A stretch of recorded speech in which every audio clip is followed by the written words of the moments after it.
Chapter 12 is all about the alternative minimum tax. So that's what we'll be covering here. The alternative minimum tax starts with regular taxable income. Then we make some adjustments. Notice they are plus or minus. And we also will add some preferences. Notice that they are just plus, no minus there. That gives us alternative minimum taxable income, AMTI for short. Then we can subtract out an exemption to get our alternative minimum tax base. That is the new tax base for which we will calculate the alternative minimum tax. Multiply by the tax rate, and there is your tentative minimum tax. It's tentative because we're going to compare it to your regular income tax. If the tentative minimum tax is higher, then subtract, and we have our alternative minimum tax. If tentative minimum tax is lower, then the general rule is you just pay the regular income tax and you're done. So alternative minimum tax if that number is positive. If it is negative, you may be able to get an alternative minimum tax credit, which we'll talk about toward the end of this video. We already know how to calculate regular taxable income. We've spent the entire semester doing that. So all we have to do here is look at what do we mean by adjustments? What do we mean by preferences? How much is this exemption that we are allowed? Once we have our alternative minimum tax base, what's the tax rate? Everything else, we already know how to calculate that. So alternative minimum tax is not hard. It's a little annoying. We just figured out what our regular taxable income is and our regular income tax. Why are you making us do it again? Well, we have to do it again because of the adjustments and preferences that Congress has decided. They gave them to us in regular taxable income, but now maybe they're thinking maybe they should take them away. So, AMT adjustment first. We're going to start with business income and deductions. Generally speaking, with business income and deductions, it's all going to be about timing. It's not going to be can you or can you not take the deduction. It's just at what point in time can you take the deduction. We have regular income tax and AMT rules, and we'll look at them side by side. For depreciation, if it's realty, placed in service before 1999. First of all, for residential realty, we know what the regular income tax rule is. It's 27.5-year straight line. For AMT, 40 years straight line. For non-residential, regular income tax is, you remember, 39 years straight line. For AMT, 40 years straight line. At some point around 2000, somebody said, wait a minute, really? You're going to make us do 39 years straight line and then adjust it to 40 years straight line? Give me a break. And Congress thought about it and said, yeah, you're right. So they said, okay, from now on, any new building placed in service, you don't have to make an adjustment. 39 years straight line is fine, and we're not going to stretch it to 40 years for that tiny little difference. And then they said, well, okay, for residential, same thing. Anything placed in service in 1999 or later, there is no adjustment for depreciation of the building. However, buildings that were placed in service in 1998 or prior are still being depreciated, and so we do have to make the adjustments for them. Personalty, this is going to continue to this day. 3, 5, 7, and 10 year, the rate for depreciation of personalty under regular income tax is double declining balance. For AMT, 150% declining balance. Okay, we have some other adjustments for business income and deductions, regular income tax and AMT. These are fairly specific. So first of all, mining exploration. If one of your clients is into mining, then you may need to know this.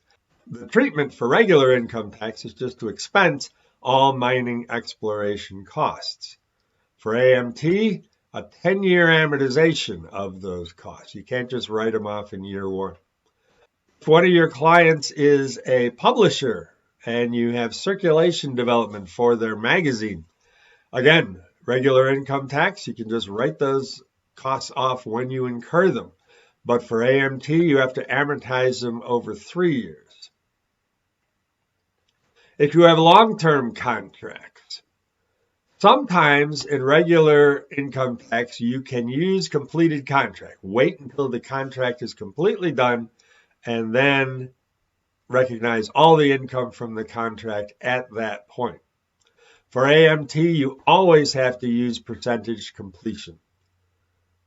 Sometimes in regular income tax, you'll be using percentage completion as well. And if that's the case, then there's no adjustment necessary for AMT.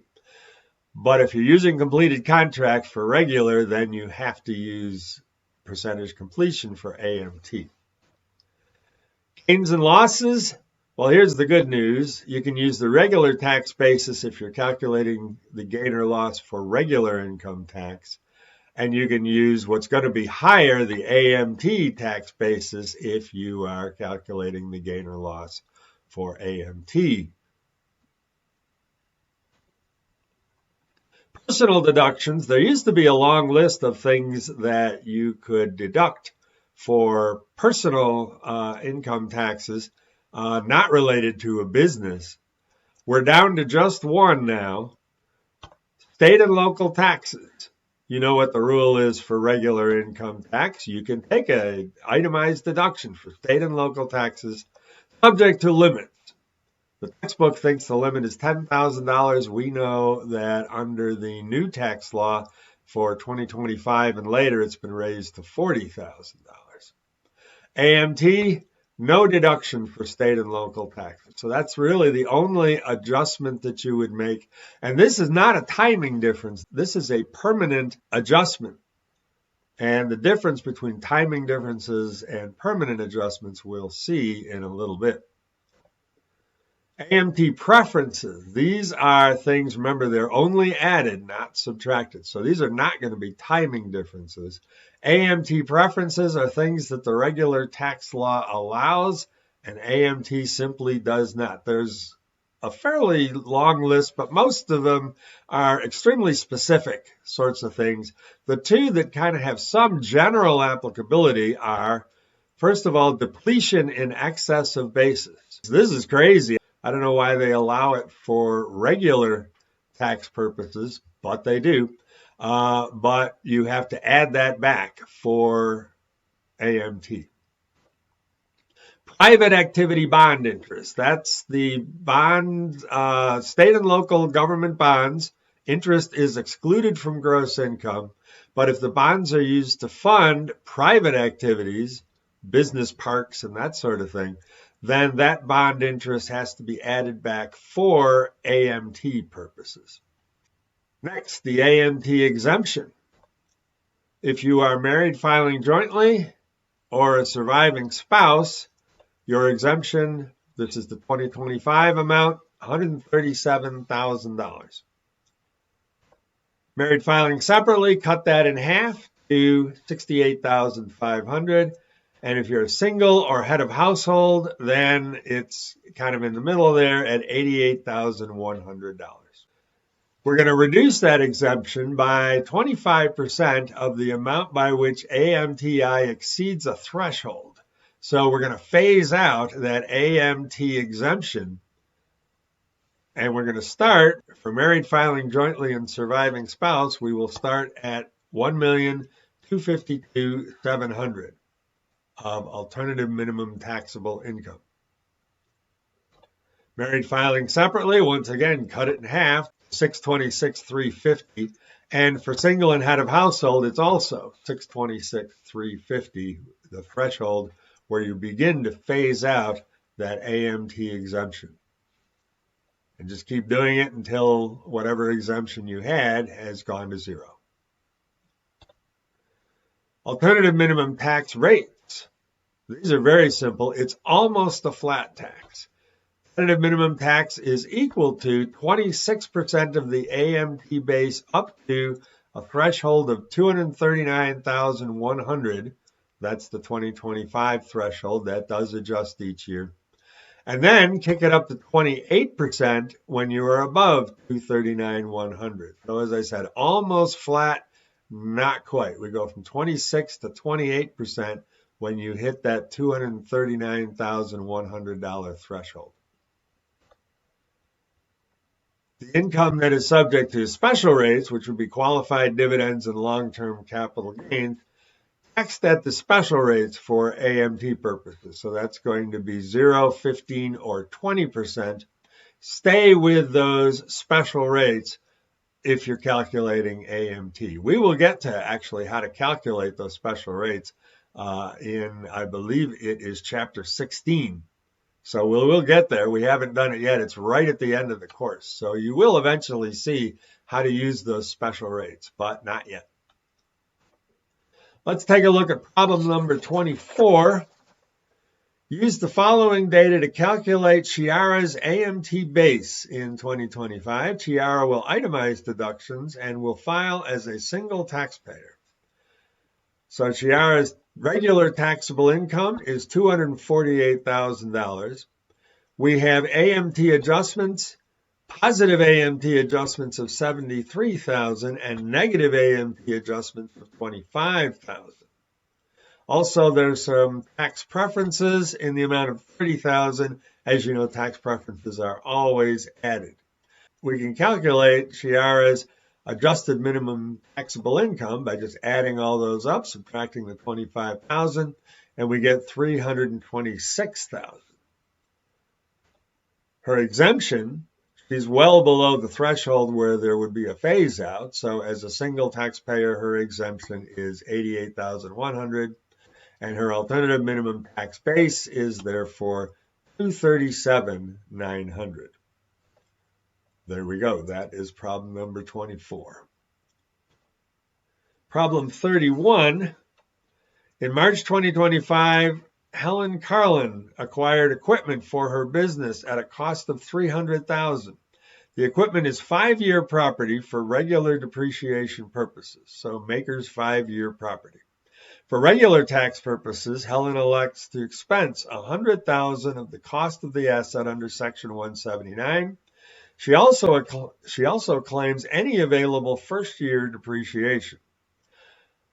This was placed in service in March of 2025. The textbook doesn't know this, but we know that anything placed in service on or after January 20th can have 100% bonus depreciation. So we're going to take 100% bonus depreciation on this, even though the solution manual thinks that she's only allowed 40% bonus depreciation. What is the amount of the AMT depreciation adjustment for the equipment in 2025?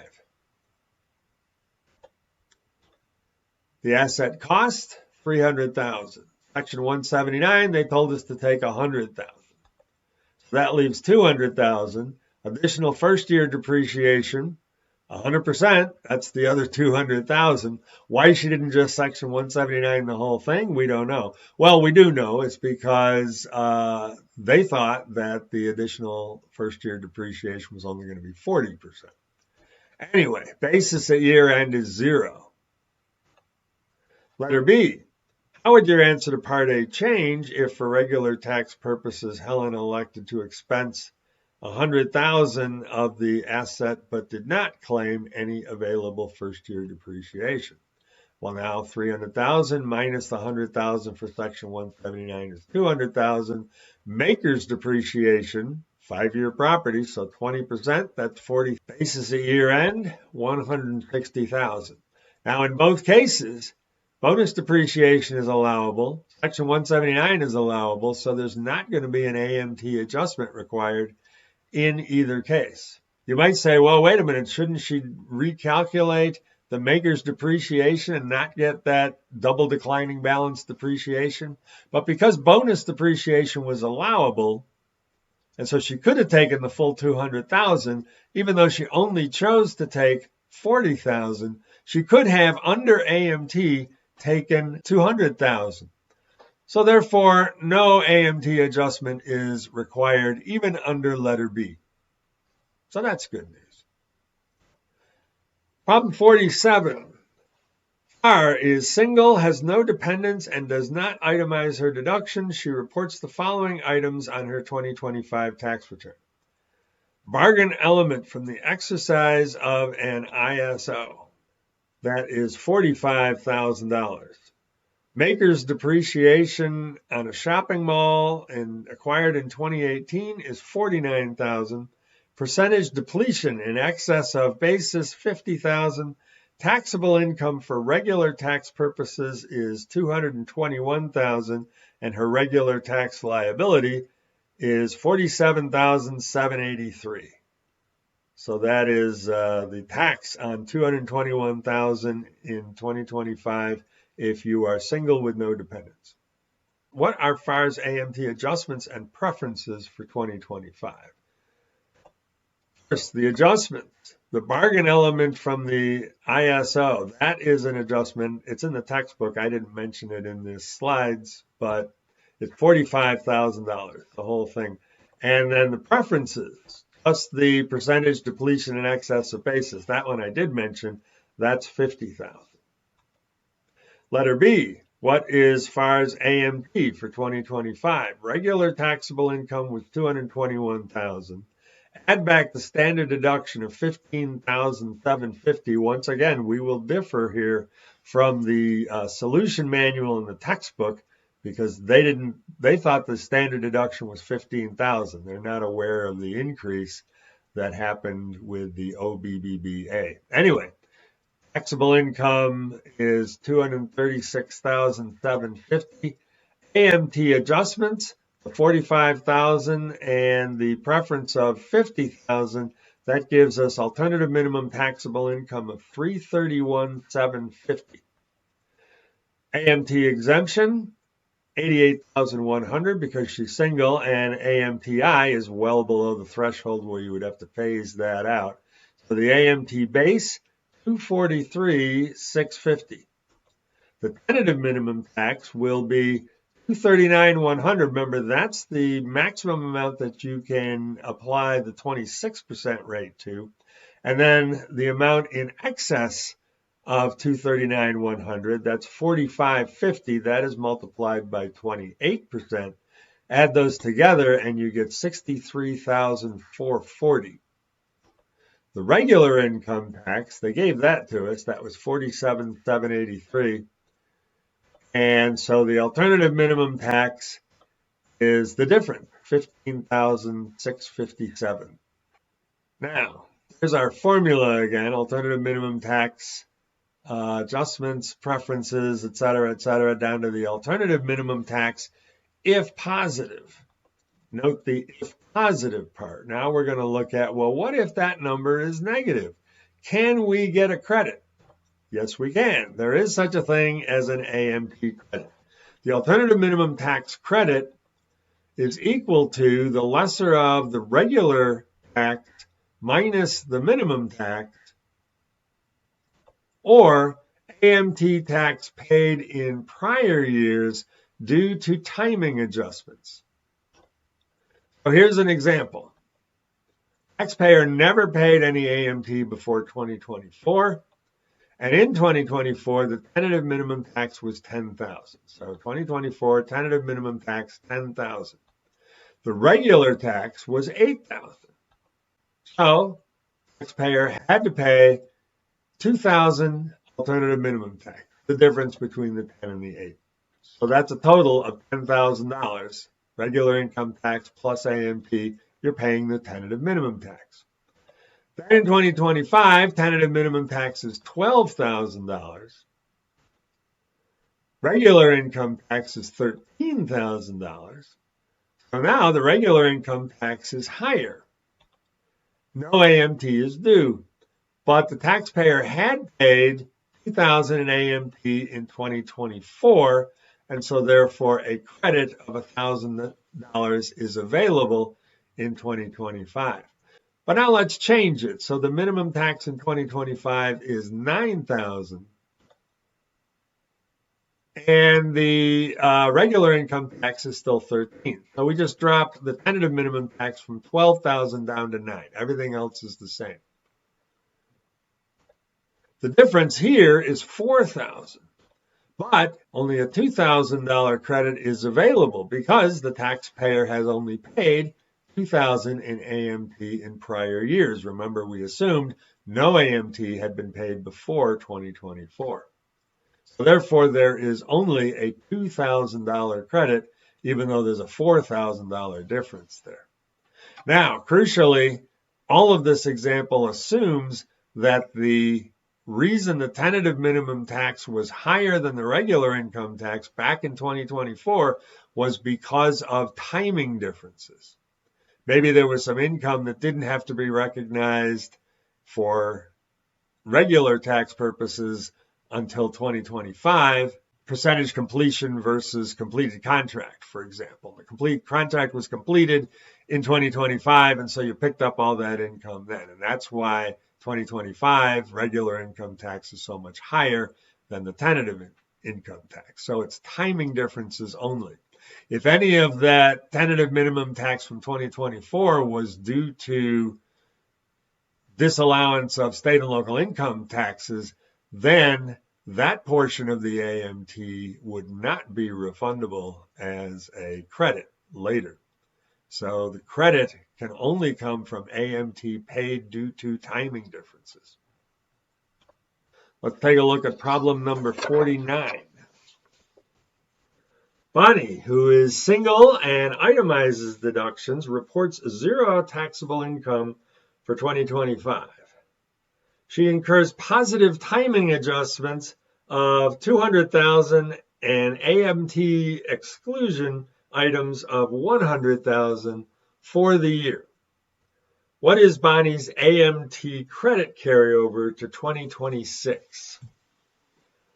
Okay, so she's got timing differences and just straight up exclusions. Taxable income, zero. Adjustments related to timing, $200,000, and other, $100,000. Alternative minimum taxable income is $300,000. The exemption, $88,100 because she's single. So the AMT base, $211,900, and alternative minimum tax at 26%, $55,094. With no timing adjustment, it would have been taxable income of zero. Timing, we're assuming zero. And the other still would have been $100,000. So alternative minimum taxable income with no timing adjustments would simply have been $100,000. The exemption is still $88,100. So the AMT base, $11,900. And 26% of that is $3,094. Therefore, the AMT credit available for next year is $55,094 minus $3,094, or $52,000. Now, because she's in 100% in the 26% tax rate, you can see that the credit available is simply 26% of those timing differences. 26% of 200,000 is 52,000. If the AMT had been 26% of some amounts and 28% of the rest, then it might not have worked out quite as smoothly as to what the credit would be available. It wouldn't just be a flat 26% necessarily. Okay, but in this case, it was 26% of 200,000. And that is it for Chapter 12. We will do another video on the beginning of Chapter 13 next.